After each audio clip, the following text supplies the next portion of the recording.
Bowls Buddies, hello and welcome to this special programme that I should have done on Monday, but I wasn't in the country, I was in Mallorca, so this is as soon as I could have done it, and it's a roundup of last Sunday's quarter-finals of the inter-county knockout, and there were some very good games, and we'll see how my predictions went on. But thanks for joining me, guys. If you enjoy these videos, please hit that like button, and if you're not already a Bowls Buddy and a member of this wonderful community of ours, please hit the subscribe button. It's totally free of charge, and don't forget to hit the notification bell for notifications of new content on the channel. So let's go back in time to Sunday the 1st of August, and there were 4 games being played, and the first game I'm going to look at is North Midlands versus Cumbria. Two counties couldn't be further apart than these two, and I think if memory serves me right, I predicted a comfortable North Midlands win, and as we'll see, that's exactly what happened, unfortunately for the Cumbrians. Dunlop number 1 down in Coventry. Although Cumbria had 4 winners, the old stalwarts of North Midlands, Paul Lamb, Steve Pratt and Shane Day, had single figure wins, and that meant a 48 chalk win at home. And up in Cumbria, I did say the green wasn't particularly difficult and it could be picked up very quickly, and that was borne out in the fact that the first game on, Ben Percival had a 21-3 win. And in total he had 7 winners and 2 20 losers. So that was a comfortable 67 shot win for North Midlands, so they won home and away, and that was a plus aggregate overall of 115 chalks, which meant North Midlands progressed to the semi-final. Now, I said this was the game I would have gone to watch if I was in the country, and for me it was the closest of the games, and I think if memory serves me right, I said that Greater Manchester would win at home, but not just by enough, because Hamner was a very tough green.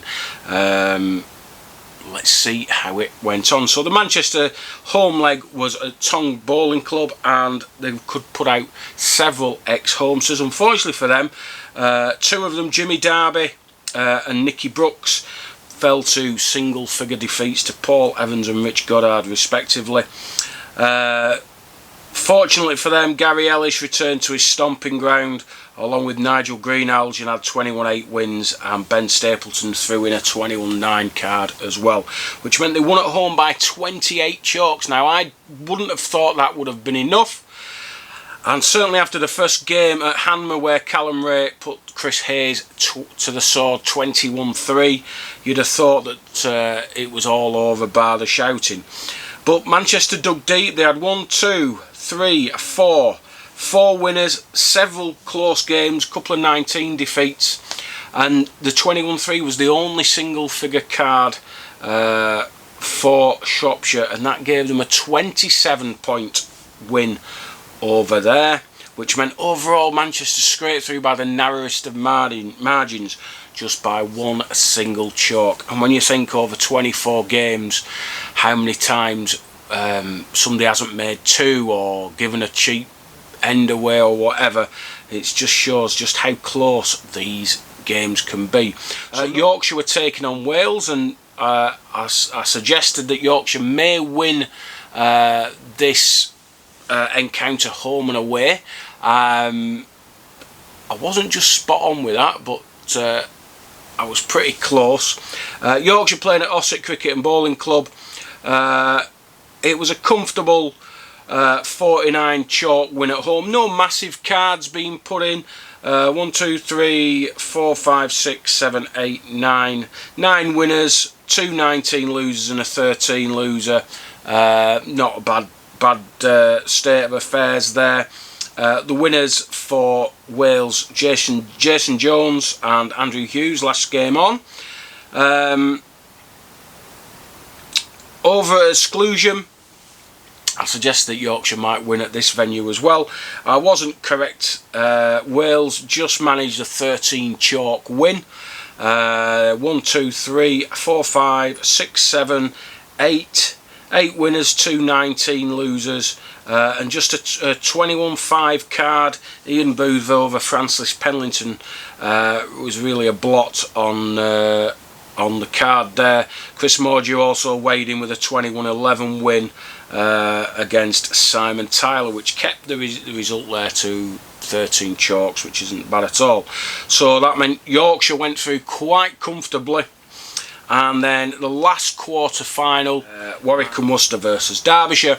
Warwick and Worcester played at King George V at Tallyho Sports and Conference Centre.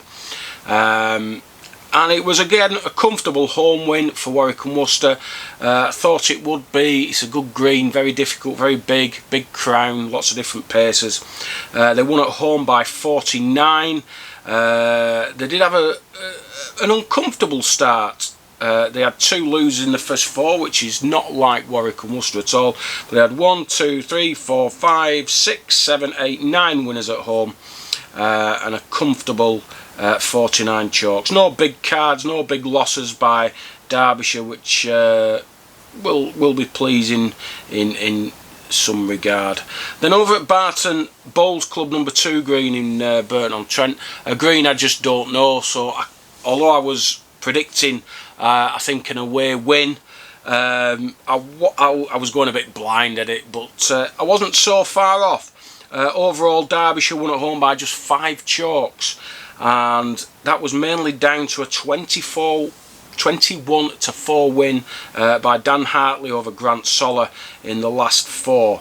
They had 1, 2, 3, 4, 5, 6, 7 winners and a 20 loser, but the winners were fairly close. I think the best winner was 15 looking at this. Yeah, after the 21-4, the next best one was 21-15, which just isn't enough really for to have a good win at home.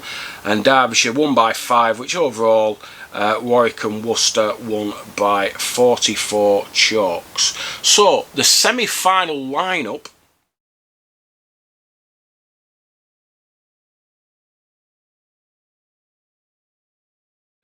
Obviously we don't know where they're going to be playing those games, but they'll take place in the first Sunday in September, which is normally the final, of course, but with the situation as it is, everything's been pushed back a month.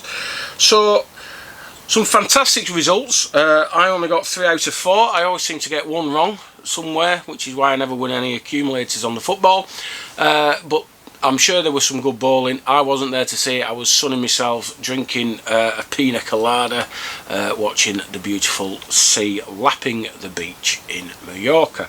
So, but I will be there in September watching one of the semi-finals, probably the Manchester one, because it'll be closest to me, I guess, or maybe Yorkshire. I don't know. Depends where they pick. So that's that. No Man of the Match awards, so I can't tell you about that, but the good news is the BCGBA have officially recognised these games as counting towards people's overall county caps, which is very good of them. I mean, it's a competitive game. Playing for your county, it seems ridiculous not to have seen that in the first place, but there we go. Well done, eventually. So thanks for joining me. Hope you enjoyed that. I'm sure most of you already knew those results, but it's just nice to have a recap and just go through. So join me tomorrow for Comic Corner, and then who knows what will happen next week. I'll definitely be around on Wednesday. I might do something on Monday, I don't know. We'll have to see how I feel and whether I can find something to talk about. So I'll say goodbye for now. Stay safe, enjoy your bowls. See you soon.